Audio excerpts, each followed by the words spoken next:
ক্যানিং থেকে গ্রেফতার কাশ্মীরের জঙ্গি জাভেদ মুন্সি।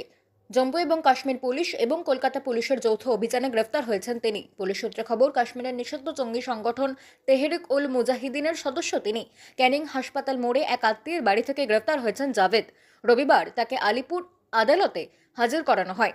ধৃত জঙ্গিকে 31শে ডিসেম্বর পর্যন্ত ট্রানজিট রিমান্ডে নেওয়ার অনুমতি দিয়েছেন বিচারক। পুলিশ সূত্রে খবর, কাশ্মীরের শ্রীনগরে তানপুরাতে থাকেন জাভেদ। ক্যানিংয়ে এক আত্মীয়ের বাড়িতে এসেছিলেন তিনি। সেখান থেকে শনিবার রাতে গ্রেফতার করা হয়েছে তাকে।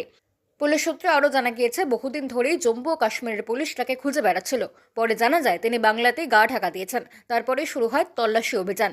কেন ক্যানিংয়ে এসেছিলেন তিনি তা খতিয়ে দেখছে পুলিশ। প্ল্যানেট অ্যাডভোকেট অ্যাপিয়ার করেনি, তো সেই ক্ষেত্রে স্টেট লিগাল ডিফেন্স থেকে আমি অ্যাপিয়ার করলাম।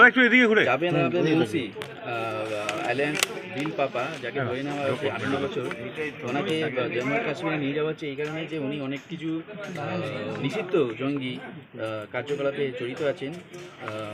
মুসলিম লীগ জম্মু অ্যান্ড কাশ্মীর এই কাজে যুক্ত আছেন এবং ওনাকে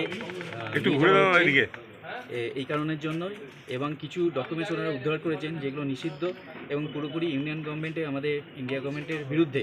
তো সেই জন্যই নিয়ে যাওয়া হচ্ছে এবং আমি ওনার হয়ে বেল পিটিশন ফাইল করলাম লার্নেট সিজিএম কোর্টের কাছে এবং উনি রিজেক্ট করে 31/12/2024 মধ্যে লার্নেট কনসার্ন কোর্ট সদর জম্মু কাশ্মীর নির্দেশ ওইখানে প্রডিউস করার জন্য। এবং আমি যেহেতু আমি ওনার অ্যাডভোকেট হিসাবে আমি যুক্ত হলাম এই কেসে, তো সেহেতু আমি ওনাকে নির্দোষ বলে আমি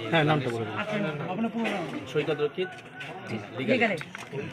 বাংলা খবর, আপনার রাজনীতি, আপনার আওয়াজ।